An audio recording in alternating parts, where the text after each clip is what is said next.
Hello, I'm Bruce Langoulant, President of the Confederation of Meningitis Organisations. My own daughter had bacterial meningitis, and it changed our lives forever. No parent should have to watch their child become ill or potentially die from a vaccine-preventable disease. This video is intended to inform you about meningitis and the importance of vaccination. We must act now. Meningitis is a serious infection of the outer lining of the brain.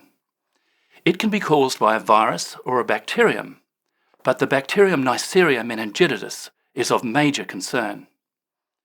This can manifest in two different life-threatening ways: bacterial meningitis, as I've mentioned, but an even more deadly form, meningococcal septicemia, or blood poisoning.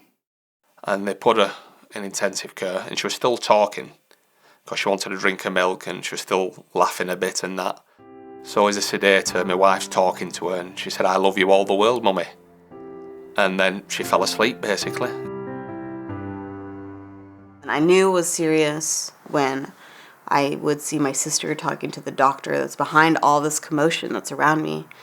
And the doctor is looking at my sister, and he's like, "Where's your mother?" And he looks at her and he's like, "She needs to be here."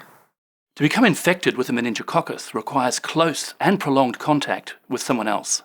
Usually it occurs in a family, or sometimes with teenagers, in groups. Meningococcal disease is most common in young children under the age of 1 year, babies.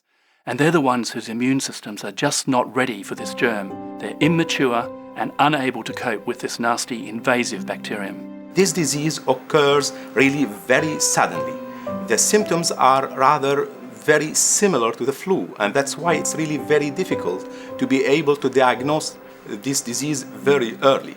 The meningococcus is a very dynamic bacterium with two phases: the transmission and the disease. And the driving force for this disease is in the adolescents. The typical college experience, going out, not taking care of myself, going to concerts. Meningitis, that's how it spreads. It spreads like the flu.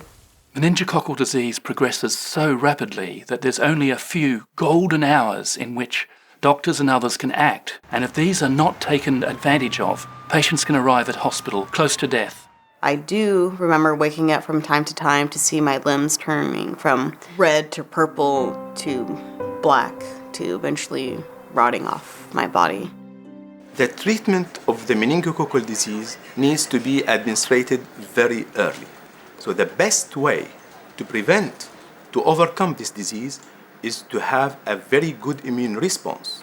And this can be done by a vaccination. Around 10 to 20% is the usual case fatality rate associated to meningococcal disease, and significant morbidity. Because she was fine at nursery, and the next day we're picking her up from the morgue in a blanket. And that's only a space of 12 hours. I had my hands and legs amputated. My legs are below the knee. I have like this much leg. And then all my fingers were amputated. 5 of these serogroups are responsible for virtually all cases in the world. Serogroups A, B, C, W, and Y. But the most common form, meningococcal B, in North America, Europe, Australia and elsewhere, we don't have a vaccine for yet.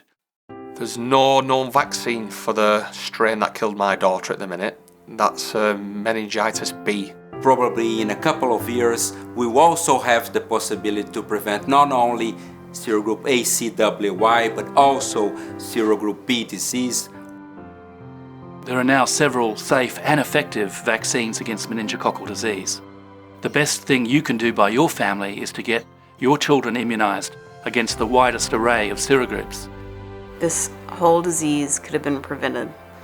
Prevent what is preventable, get vaccinated. I hope the stories you've heard inspire you to act and do more to protect our children and communities from meningococcal disease. It is important to see your doctor about vaccines available for your family. To learn more about bacterial meningitis, vaccines, and to read stories from survivors and families, contact comoonline.org. Thank you.